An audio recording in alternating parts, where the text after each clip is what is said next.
Shalom and welcome to another in our series of podcasts from Temple Beth Am, a dynamic center for conservative Judaism in Los Angeles. This is a recording of Rabbi Adam Kligfeld's weekly Rashi study class.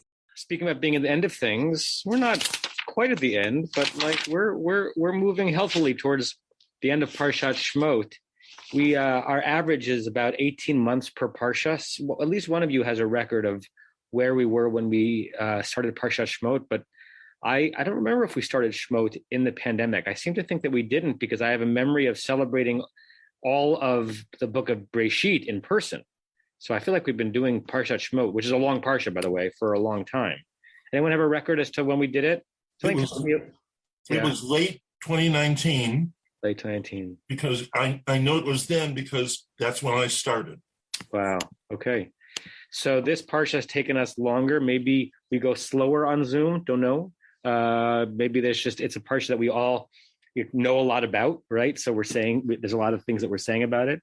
It doesn't bother me one way or another, but it's just interesting to note that we're longer than our usual amount of time we spend on a parsha. Here we go, chapter 4. I know that we at least began the Rashis on verse 19, but I don't remember if we completed them. I think we did. The reference back to Datan v'Abiram, does anyone want to confirm that? Did we finish the Rashi on verse 19? We did not finish it? All right, so let's jump in. We'll do it quickly so we can get moving forward. Chapter 4, verse 19. Vayomer Adonai el Moshe b'Midyan lech shuv Mitzrayim. God said to Moshe in Midian, go, return.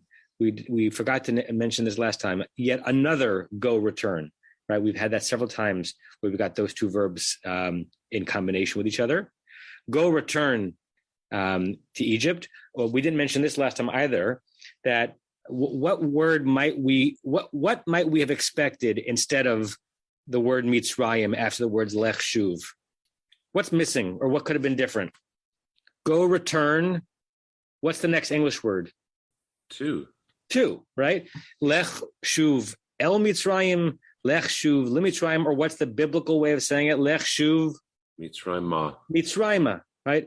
I hadn't picked up on that last time. I'm not sure why that's missing. Onkelos puts it in. If you look in the Aramaic, Amar Adonai LaMoshe b'Midyan, Ezil, that's go. Tuv, that's shuv, right? The shin tuf interchange in Aramaic Hebrew. Le Mitzrayim. Onkelos says, of course there has to be an indirect object there, or a preposition there. Not sure why it's missing. And as far as I can tell, there isn't classic material on the missing le or el or Mitzrayim. But be that as it may. Why, Moshe? Ki metu kol ha'anashim. If we want to play with Trupp again, we have a relatively rare place where a munach katon is built into one word. Ki metu kol ha'anashim hamevakshim et nafshecha, who are seeking your soul, which means who are seeking to end your life, right? And I said nafshecha, soul, without unconsciously, because we normally think of the word nefesh as related to soul in modern Hebrew, but in biblical Hebrew, it's really your life, your physical life. Okay, and then on that, and again, I think we did a lot of this, so I'll do it a little bit quicker, and then I'll assign something for the next verse.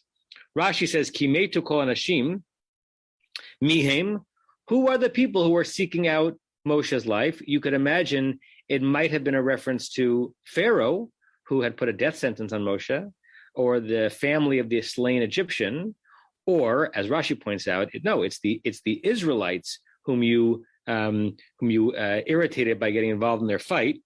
Mihem Datan ve'Abiram, Dothan and Abiram. The Rashi on those verses had said that the two people who were fighting that Moshe intervened in were Datan and Abiram. The same ones who are going to be in Korach's camp. And then, of course, Rashi asks the obvious question on himself. If the verse says that the ones who are seeking your life have died, And I, Rashi, am identifying because I identified him there as a Temple Beth Am, but know that they're alive in Parshat Korach. And ein mukdam u'muchar b'Torah. In some sense, there's no chronology in the Torah, but there's no nod towards the automatic resurrection of the dead in the Torah either. Chayim hayu, but they were alive. Rashi brings a rather well-known concept in the Jewish in the Jewish law and lore about poverty. Ela sheyardu miniskehem, they descended from their material wealth. Veha'ani chashuv kemet, and one who is poor is thought of as one who is dead.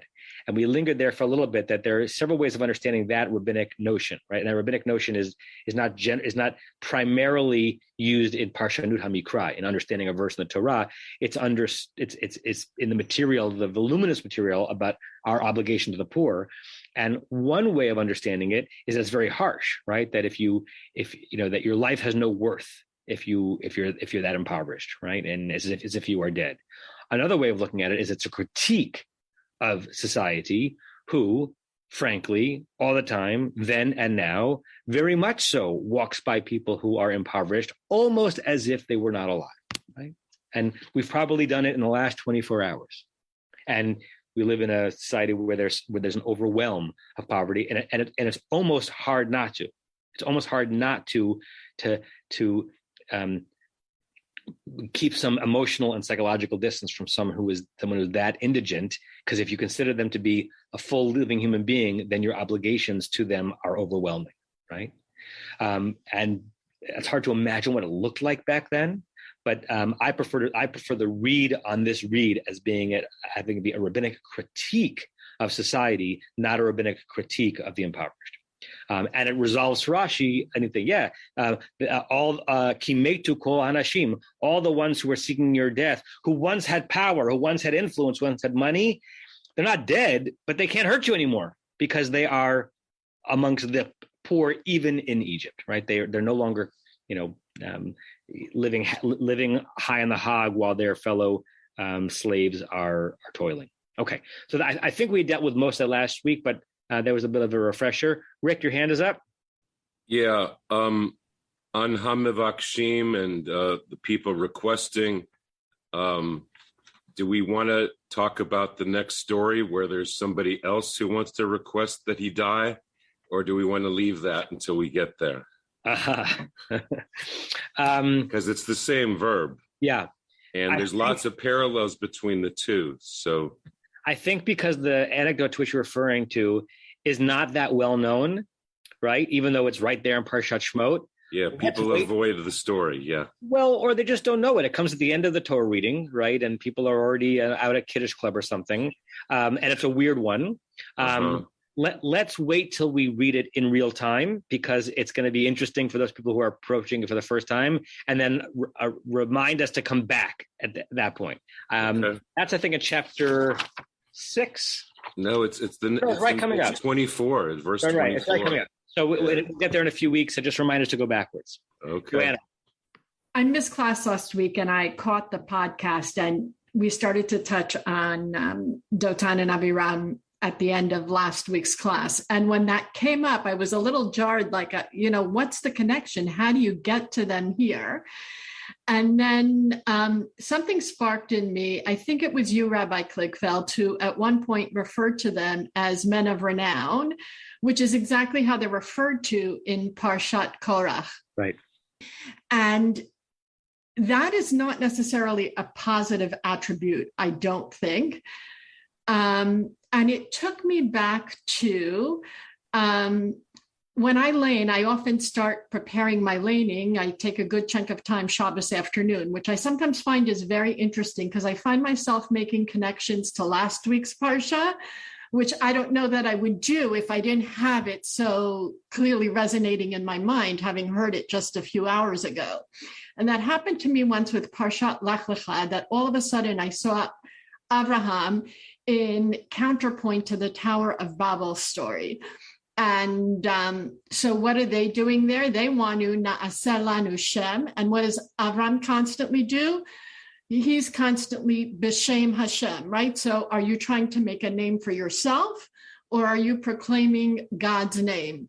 And here it takes me back to, what, of this section of Torah, like what is that powerful piece when Moses asks, what should I tell the people when they ask for your name? And God's answer, and Ehiyah, Asher Ehiyah, followed by the Elohei Abraham, Yitzchak, Yaakov.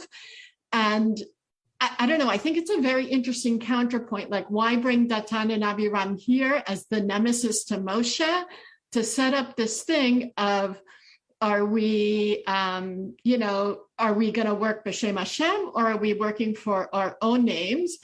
And I traced the use of Anshe Shem in Torah, and it turns out the only two places it occurs is not quite in the Tower of Babel story, but just before the Noach story. It talks about the Nephilim, and that the Nephilim were Anshe Shem. And then they disappear from history. We have that one line about the Nephilim, and that's it. And the very next line is about the wickedness on the earth. So many commentators associate the Nephilim with the wickedness. And so I just think it's sort of interesting at this moment, at the birth of monotheism, and at this moment, at the birth of a nation, we, to see that contrast between Shem Hashem or your own name. What are you working towards? Such a rich comment, Joanna, such a rich comment.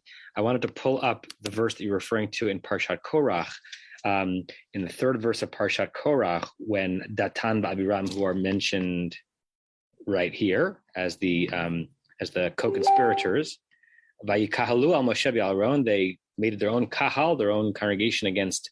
Al here means against Moses and Aaron. Vayomru aleihem, and they said to them, Rav lachem, too much of you, ki chol hayda kulam kodeshim, all of the entire congregation should be holy and special. Uvetocham Adonai, and God is amidst all of them, meaning all of us. Sorry, I'm reading the wrong verse. It's a great verse, but I meant verse 2. Vayakumu lefnei Moshe, they got up, they stood up in front of Moshe. Vanashim b'nei Israel, 250 of them. Nisiyei ha'ida, princes of their group. Kri'ei moed, called out or chosen by the assembly. Anshe Shem. And it's interesting, it's even hyphenated, as if it's a phrase, right? Like men of name. And it's a wonderful contrast, Joanna, that you're talking about. Are they to be the person of your own name or the person of the name of God, right? And I think that conflict is a central conflict in the life and the soul of the religious person, right? Am I living, for myself, which is what evolution pushes me towards and what anthropology shines a light on, or am I living for a greater reality called the creator of the universe? And I love your comparison of this to all the material we had earlier in this story about which name God is going to be known by. It's just a beautiful comment. So thank you for that. Okay. So that takes us to the end of verse 19, which we had played with last week. But now let's start verse 20. If there are no concerns about that. Rebecca Menas, do you want to read verse 20? Vayikach Moshe? Sure. ויקח משה את אשתו ואת בניו, וירכיבם על החמור, וישוב ארצה מצרים, ויקח משה את מטה האלוהים בידו. Moshe took his wife and his sons and mounted them on the donkey and returned to the land of Egypt. And Moshe took God's rod in his hand. Good, right? Excellent translation. I love the how you use mounted, because it's the hefil, it's the harkiv, like rochev is to ride. So to make it causative, it's to allow someone to ride, to mount them onto the donkey. All right, let's linger on the verse itself. Things that the verse bring up, questions on the language or the syntax or the order of the words, or questions that you would ask connected to the narrative. Floor is open. What jumps out at you at this verse? Joanna? What is the rod of God? Right. So we're being told that he took something, and the fact that it's with the Hey HaYediyah, right, that it's a specific rod, makes us wonder if we should know what that is, right? So question number one, what is Mateh HaElohim? We haven't seen that phrase before. Good. We know it from the story, like we can picture it, but it's introduced as a known phrase. And what does that refer to? Good. We can. It's a question to which we can also propose answers. It's the Mateh that he was using in the previous scene, but to call it Mateh Elohim is a something. Norm, Rachel? I think it's interesting that it's on the ass or that ass, not on an ass. It's like there's a specific, we were talking about men of repute. Maybe this is a donkey of repute. Great. So Baruch Shekivanta, Rashi's going to go in that same direction.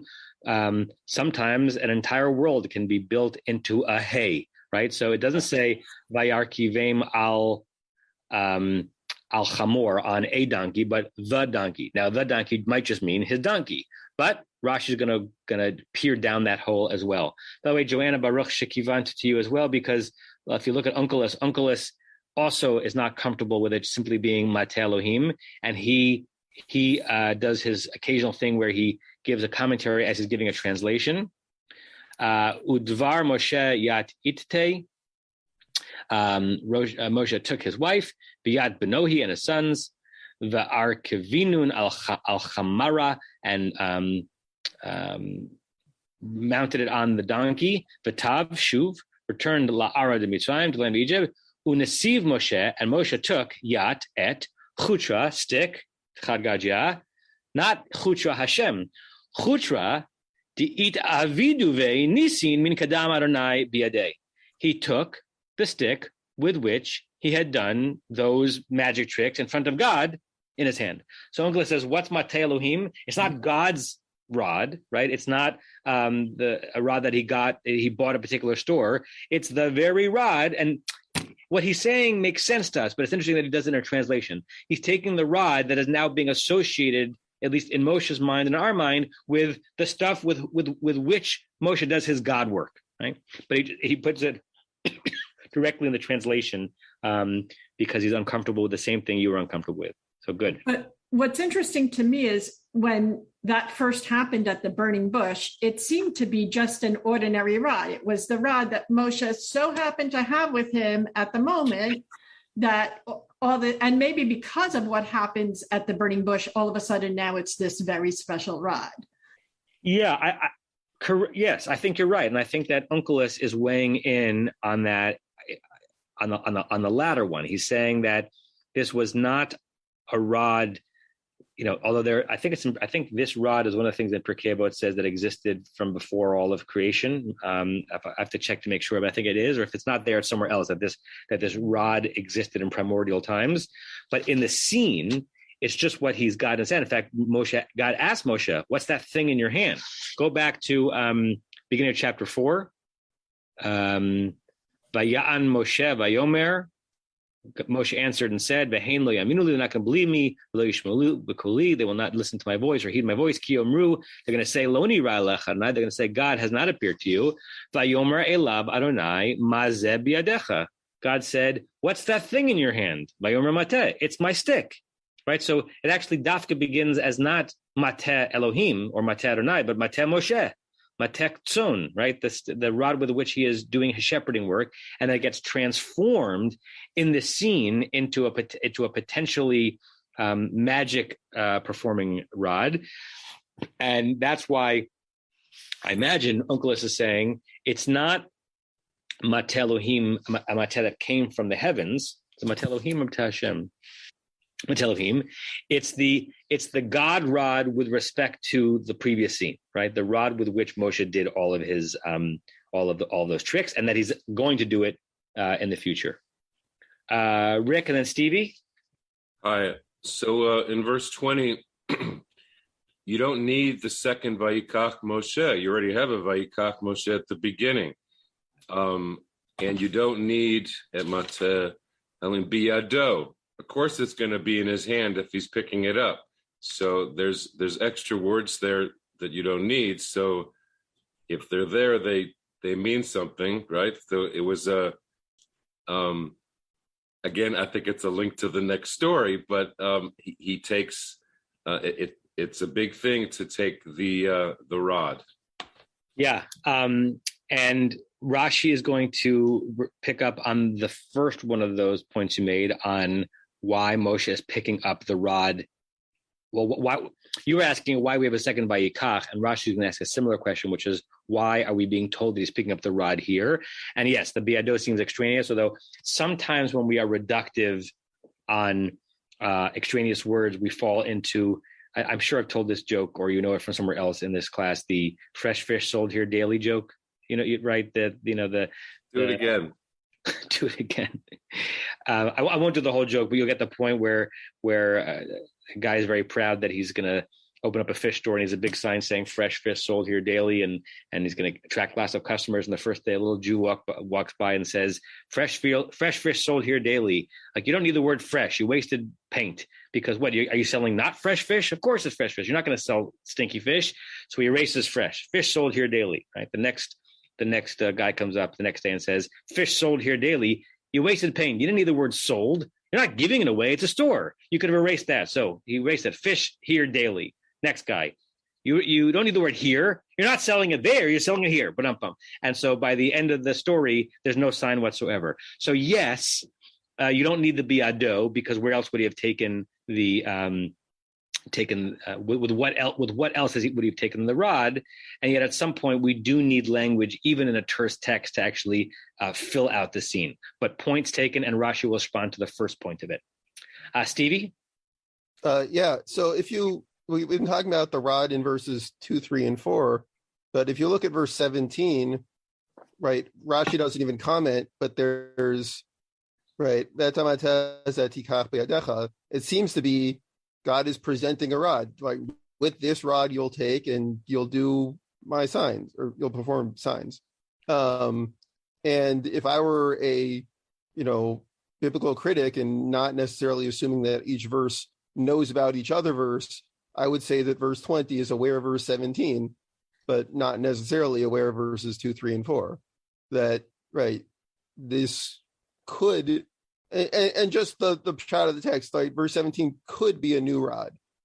Fascinating. Thank you for that, Stevie. If I want to pick up on that the rod makes an appearance in verse 17 after the actual performance of the signs. And it's Hamata Hazeh. Like, it's right. So remember that we have this and that in English, but in Hebrew we just have zeh. So it could be like take this rod, the one we're talking about, or take that, or like take this rod from scratch. I did not pick up on it at the time. I'm wondering if any of the translations that we have nodded towards that possibility. I'm just looking at Everett Fox on that verse. I'm not surprised, but he says it plainly. And this staff take in your hand. And so the this could either mean the this that we've been using, or a new gift. But it's a really interesting idea. The biblical critical notion. I don't have in front of me the accepted tradition of the overlay of strands here. If this is thought by biblical critics to be part of more than one woven part of the text, J, E, P, or D. So it would be interesting if someone made that contention, that you have verse 17 and our verse in one section, whereas the previous scene with the rod in a different. Except that, well, it would just be interesting to see if someone made that supposition. Great, thanks, Stevie. Good pickup. Barry? Well, going along with the same way of thinking, we have two actions. And one action, Moshe pulls together his belongings, his wife and his son, onto the donkey. Then he picks up the rod, and I'm following Rick's example. I'm sneaking ahead to the next verse, and God's telling Moshe, take what is I've given in your hand as the signs. So that this rod has its own existence. And and as we said, it accumulated its own existence, beginning with the signs that Moshe instructed Moshe to do on the ground there at the burning bush. So it's its own existence. It's a separate. He pulled together his belongings, and then he picked up the rod. Yeah, good. So that's a different way of resolving the question of why the rod is being picked up again. And we'll compare that, Barry, when we get to Rashi's commentary, but you're both responding to the same question as to why is this a different pickup? Or you could ask, and as Rashi will, or Rashi's question will imply this ask, hasn't he already picked up the rod? Right. So we'll hold that in our minds until we get there. Joanne, is your hand up again or still? Again. Okay. So a couple of comments. It's not Vayelech Vayashov, but here, Vayikach Vayashov, and still, you're kind of getting that play on that parallelism of two verbs, this drumbeat that seems to be going through this section. And also, the two Vayikachs are interesting because by the fact of having two, it separates the two things. Moses took his family, Moses took the rod of God, and that those were the two important things to take with him. And this tension that came up in the last session also, and we hinted at it even today a little bit about between, being with the people and being with God, and what are the important things. And I think by having the two verbs, it stresses both of them. Particularly in contrast, I think it was Rick who brought it up last time, the Jacob story, because when Jacob leaves, he leaves Lavan. He does two things. He mounts his family on horses or donkeys or whatever. And it clearly says there he takes his possessions with him. And it's so interesting to me how you were talking now, Barry, because what jumped out at me is, in fact, there is no mention of possessions in this verse. Moses took his family and he took God's rod. And whether or not he took any possessions with him, I guess you could argue it both ways. But if he did, it wasn't important enough to mention as it was in the Jacob story. And I think it really makes it stand out here what Moses is taking to Mitzrayim. Well, what's important in the Jacob story is that he accumulated so much through God. I'm fascinated, Joanna, by you're reading the two Vayikachs to suggest that Moshe is going back to Egypt as a man of the family and a man of God, right? That he's got two identities, two roles, two things that he is taking with him that are defining who he is in that moment, which kind of reminds us, perhaps, in a way that's going to be reinforced when we get to Parshat Yitro and whom he chooses to greet after Exodus.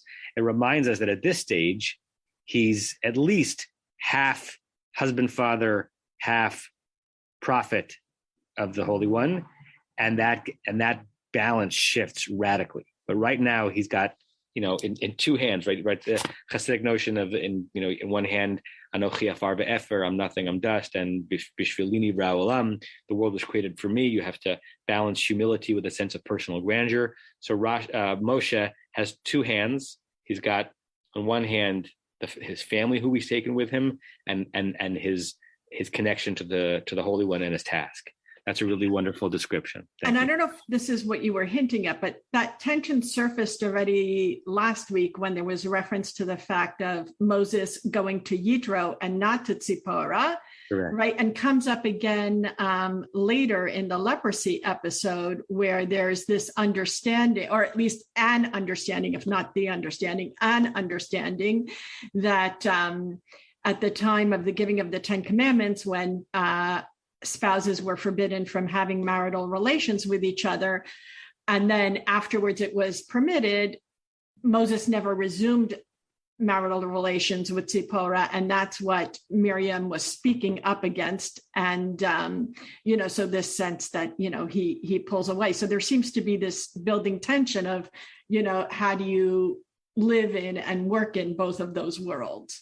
I don't think I've ever been to a rabbinic conference where that archetype was not mentioned at least once, right? You can imagine it's a very common and fetching thing for people who've chosen service to the Jewish people and God to be thinking about, not in a self-aggrandizing way, connecting ourselves to Moshe, but wondering what the cost is. And I suppose you could do a version of this for any career, right? But because it's really on the nose as we think about Moshe's trying to hear God's word and therefore do something for the people, what it means to, hold in your hands, your personal family life and your devotion to Am Yisrael and to the particular community that you're claimed by, happily claimed by, proudly claimed by.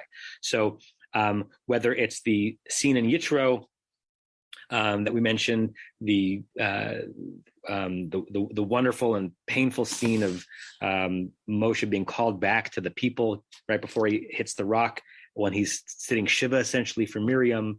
There's a lot of dipping back into Moshe as the archetype Jewish leader and what it cost him, perhaps, in his family dynamics, and how we in this era need to find a better way of balancing that. And I think better than, and frankly, I think I give this generation of clergy higher grades than 2 generations ago. My Saba, my father's father, who was a dear, lovely man, who I miss dearly, and it was a Reform rabbi. I'm not sure he balanced. I'm not sure he had models or training and how to balance that well. And I think that cost him a certain amount of enjoyment in his life. And he served admirably and honorably the Jewish people. So it's a very common theme when rabbis talk to each other. Okay, Rebecca and then Alan. I was struck by what Barry said when he used the word possessions for Tzipporah and sons. But then as you continue the sentence, it says he mounted his family, Vayeshev Arza Mitzrayim. So it doesn't say they all returned to Egypt. He returned. So really, the emphasis here is that they are luggage or possessions. That's great. So again, Baruch Shekivant, that's the phrase you say when you're congratulating someone for anticipating what another sage said. So if you look on our page, look what Sforno says on that. Sforno picks up on the singular plural there. Verse 20, bottom left of page Mem Chet in the Torah Chaim, if you have ours. If not, I keep forgetting I have Safari. I could just open it up. Let me do that. That's worth it because not everyone has that. So hold on. Sometimes I forget exactly what's in front of us. 420. Okay. Let me share the screen. Okay, so Sforno on 420. So he says, Vayarkivem al chamor. He mounted them on the donkey, laholicham, to lead them. That's the he-feel of Lalecha, to go, min hamidbar, from the desert, limidyan, to Midyan, levet chamav, to the house of his father-in-law. So Sforno is reading, like there are 3 places that we should be thinking about geographically. There's Midian, there's the wilderness where he had been encamped with his family, perhaps, where the burning bush was, and then there's Egypt. And so this encounter happens not in Midian, it happens in the wilderness, although it's challenging to think about the geography because verse 19 says, that God is speaking to Moses in Midian. But leave that unresolved for a second. Sforno was reading Moshe here as hanging out there with the sheep, and so he brings his family onto the donkey to lead them back to the primary encampment in Midian. And then Vayeshev Arz Mitzrayim, and he went to the land of Egypt. Hu levado, he himself went. Achar shiluchehem, after he had sent them back.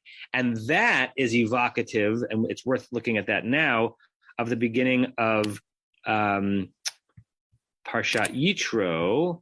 We'll just get there. So there's a really interesting phrase that no one knows exactly what to do with it. Beginning of Parshat Yitro. Yeah, so verse 2.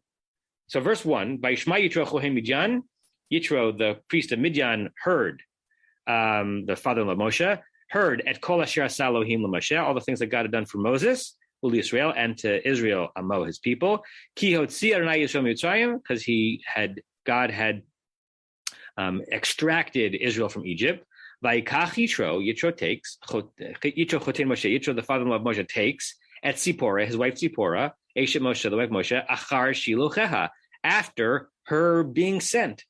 So Sforno knows that verse, right? And the question is, sent when? Did she ever go into Egypt? Right? Some people read this as saying that she had gone back into Egypt with Moses, as we're going to see a kind of scene in a few verses, the scene that Rick wants us to get to.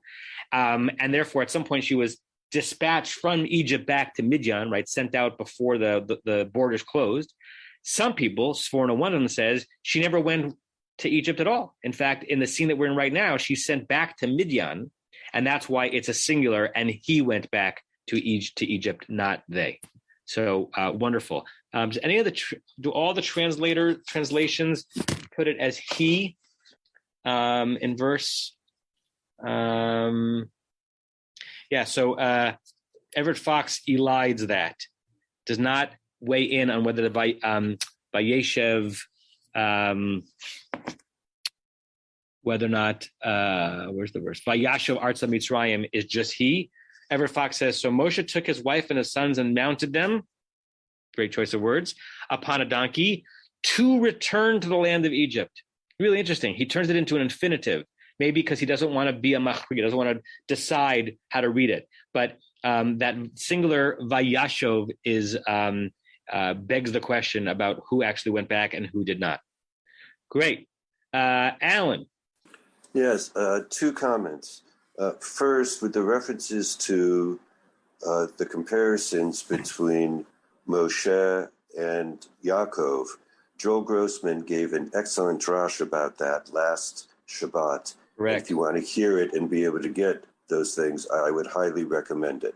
And it was recorded, and it should be out in the podcast if it isn't already, but it was recorded. Okay, that's the aside. The question is, in verse 19, we're talking about it's Vayomer Adonai, the tetragrammaton, Yud He Vav He. But yet when we talk about the stick, it's Mateh HaElohim. And I don't know if there's any meaning to that, and particularly here, I don't want to go into the critical analysis, but traditionally it's Adonai is the God of mercy and Elohim is the God of justice. So is this stick going to be the stick of justice, but it's going on a merciful mission from God?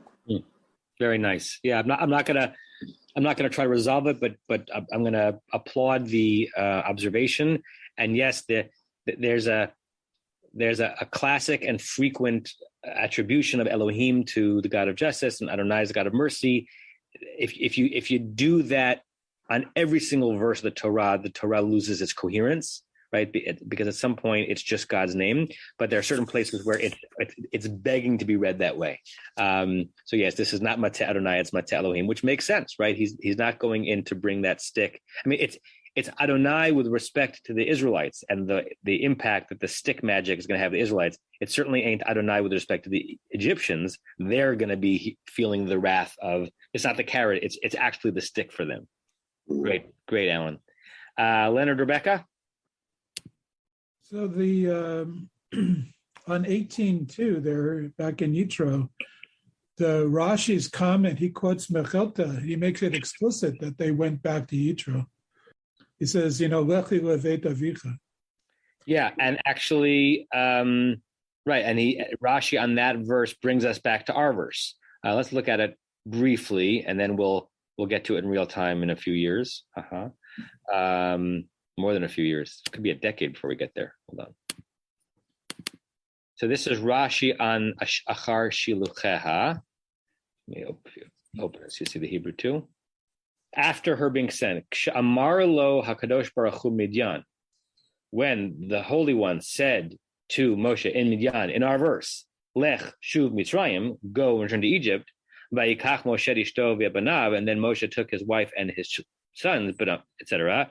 V'yatsa Aharon likrato v'yifkasheu b'har Elohim, and Aaron came and met him in the mountain of God. Right, so Rashi is basically reading that whole, at least Rashi in Yitro is reading this scene to mean that the only ones returning to Egypt are Moshe, and Aaron meets Moshe individually, and that Tzipporah and the kids waited out the war in safety in Midian. Yeah. Although it's interesting that on our verses, I don't see anything in Rashi on verse 19 or 20 that makes it obvious that that's how he's reading it here. But he's referencing himself when he gets to the verse Achar Shilucheha. But there's nothing that I can see in Rashi here that forces us to read it that way.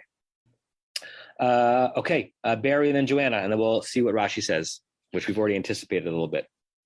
Well, going back, he puts his wife and child on the donkey, and then return. The only one who can return is someone who's come from a place, and only Moshe has come from, so he's the only one who can return. Oh, great! That's really great. Everyone see that if we're taking Vayashav literally, then Tzipporah can't return to Mitzrayim because she's never been there. That's really great. Thanks for that. But then we have this juxtaposition of different timings. I almost envisioned the story being patched together by different tailors, and you can almost see the stitching, stitching these different stories in this complex. Yeah, I mean, if you go back to the mid-19th century, in the German schools of biblical criticism, particularly starting out not in the Jewish realm, there were certain chapters or scenes in the Torah that were screaming out more than others, this is a woven text, right? And it was utter sacrilege to go down that road, although we've discussed this here and there, certain medieval commentators, including Ibn Ezra, have at least winked at that, right? Winked at certain places in the Torah where it's hard just to midrashically weave everything together. The way Ibn Ezra resolves it is not by a biblical criticism analysis, but by saying that Moshe was given Ruach HaKodesh in certain situations to therefore write about things that were going to happen after his death, or how do you narrate your own death, right? But so some medieval commentators are at least alert to it. But when the German scholars in the 19th century started to look at stories, particularly the story of Yosef being sold into slavery, and the Ishmaelim and the Midyanim and the Socharim, they were just asking to be iodine traced in terms of where each thread came from. It's been a long time since I read like biblical critical theory in situ, like on location, right? So I don't remember if this scene was like a classic scene for Wellhausen and some of the other biblical critics in the 19th century, but it may have been, right? It may be that the scene is just bursting with things that, as Stevie was saying before, that wonder if they're from more than one source. Joanna? Talking about singulars and plurals, Banav, his sons. At the end of chapter 2, we only heard about the birth of Gershon, one son. We haven't yet heard of the second son, who is not introduced, I believe, until that we were kind of right around it at the beginning of Parshat Yitro. And also, I know you said you don't want to address this till we get there, but that incident with Tzipporah and her sons that we're going to get to in a few weeks' time, in there, it only refers to one son again. So there's something, when does a second son born? How does it fit into the narrative? Why haven't we been told his name yet? I think there's a question mark there. Right. Everyone see that? Banav in verse 20 grammatically means his sons. If it was his son, it would be Beno, right? And if you look ahead just a few verses to verse 23, to the scene that Rick's been pointing us to all class, at the end of the verse, we won't linger on it, but Anochi horeg et bincha bichorecha. I am going to kill your son, your firstborn. Now there, the fact that the line is, I'm going to kill your son, your firstborn, does not exclude the fact that he has more than one son. It's just a way of saying which son, your first son. But I get your point that we have a reference to Moshe's sons, but only one son has been introduced to us. Yeah. But if you keep reading, Brit Milah is done only on one son. Presumably, don't both sons need to have Brit Milah? Right, but Tichrot at Orlat Bana, she cut the foreskin of her son, her one son. Yeah. Yep. I'd never thought about that. I'd never paid attention to the plurality of Banav in this verse. So many wonderful things being exposed in this class today. We haven't even gotten to Rashi. Who needs Rashi? You're all Rashis. Rick. Okay, well, since you're there with Beni, here we go. When in 22, when God says, you should tell Pharaoh, Ko Amar Adonai, Beni v'chori. This is the only place that I think, unless I'm totally wrong, when God says to Moses and Aaron, tell him this, he doesn't actually do it. And the Beni here, I think Sipporah hears the Beni, and that triggers what she has to do.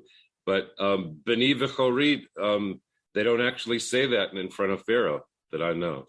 Right. And it's an interesting... It says Shalach et Ami, but not this Beni stuff. Yeah.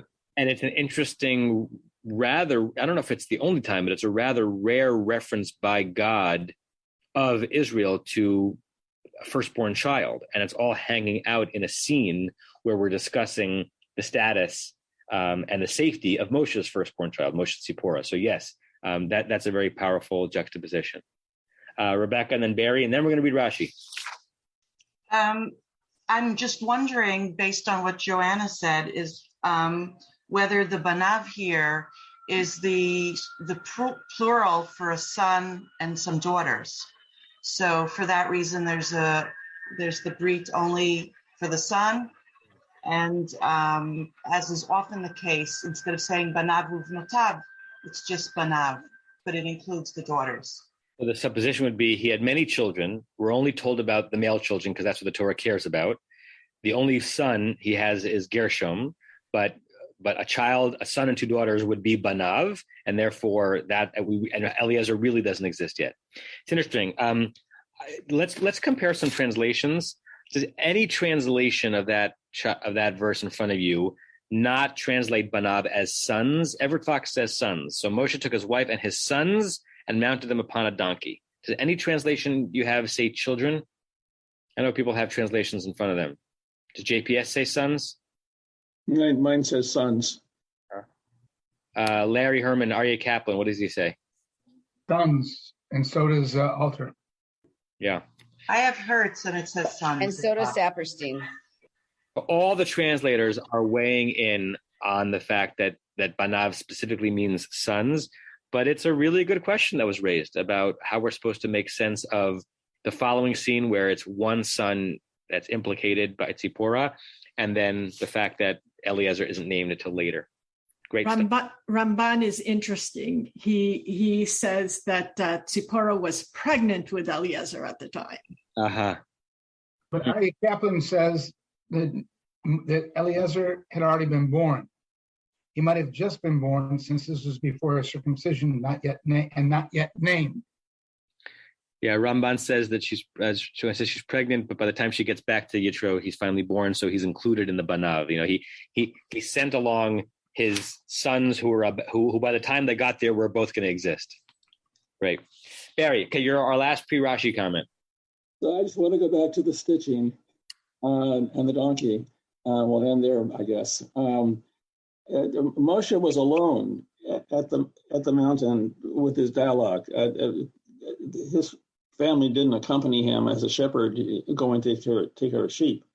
Then he returns to his father-in-law, all right, and requests permission to leave. And then he puts them on the donkey. So where is she? She's in Midian, where and so why does he put her on the donkey? Where are they going to go? She's already home. But then she's on the road to take care of the circumcision. So there's a lot of stitching. It's so heavily stitched here. How many layers can you look at? Not to mention the stitching after the circumcision, but okay. On that note, let's go back to Rebecca Menace, who is reading the verse, and let's have you read the Rashi. There are two Rashis, and both of the questions that are implied by Rashi's comments have been raised by members of the class today. Let's see what he says. Okay. Ala Chamor. Chamor HaMeyuchad hu HaChamor shechavash Avraham la'akedat Yitzchak. Okay, so pause. So the first thing Rashi says is Chamor HaMeyuchad. What does that mean? It's a special donkey. It's the donkey that Abraham rode to the Akedah. Right. So we translate Miyuchad in modern Hebrew as special. It might here mean like singular, or they didn't know this word, obviously, but archetypal, some kind of platonic donkey, right? A donkey that goes throughout history and keeps popping up, like Elijah, never dies, right? So that's responding to the same question that one of you asked. Why is it Ha-Chamor, right? And we all know that verse, the beginning of Akedah Yitzchak, second day of reading to Rosh Hashanah, Vayashkem Abraham Baboker, Vayachabo Shel Chamoro. Interestingly, in that verse, it doesn't say Ha-Chamor. It just says Chamoro, his donkey. So in that verse, there isn't the Chamor HaYediyah, this platonic donkey. It's just his donkey, but Rashi's connecting it there. And then he connects it to another verse, which I'm going to pull up because we may not know it as well. Go ahead, keep reading. והוא שעתיד מלך המשיח להיגלות עליו, שנאמר, אני ברחב על חמור. So it's also the donkey that the Messiah will be revealed on, I guess, riding on. As it said in Zechariah, Ani, I guess a poor and rode a donkey. Good. So I don't have the whole pasuk, so I guess that's just. So if you look at the screen, the pasuk is there. So many of us have an image of the messianic arrival with Elijah leading him on a donkey, right, from Har Zeitim down through that valley, through the gate on the eastern side of the city, and that image comes from somewhere. The prophet Zechariah, Gili Ma'od Bat Zion, be very happy, daughter of Zion, which is a way in which the prophets often refer to the Jewish people as the daughter of Zion. Hari'i Bat Yerushalayim, trumpet out or shout out, the daughter of Jerusalem. Hinei Malkech Yavolach, your king is coming to you. Tzaddik, righteous. V'nosha. Nosha is an interesting word here. Not that we want to spend too much time on Zechariah, because it's the passive verb of the word to be saved. So like he's righteous and saved, redeemed. It's translated here as triumphant. It's interesting. It's this. I don't know what translation Safari uses for Nach. Maybe it's JPS. I'm not sure. But translating tzaddik as victorious, that's interesting, and Nosha as triumphant. Put that aside. Ani probably here means modest, humble, rather than poor. Rochev al hachamor. Sorry, not al hachamor, al chamor, riding on a donkey. V'al ayer ben atonot, on a particular type of donkey. I don't know. It's another biblical word for donkey. An ayer. I think we had that somewhere in Parshat Vayechi, the daughter of an aton. So here in Zechariah, we have this image of the Mashiach coming on donkey. Neither of the two verses that Rashi throws us to has hachamor, with the hay that Rashi is using as a way of making this point, but he's connecting us backwards to Akedah and forward to the end of days. So that's his resolution to the ha in front of the donkey. Barry? Just going back to something you brought up earlier, looking at the conjunction of Vanosha, and I lost the Hebrew, the humble, to be both in the heights of Yud Hey Vav Hey and all that realm, and at the same time humble in humility, to balance those two. So whoever this is in this prophetic image, balance these in the extreme. Yeah, great.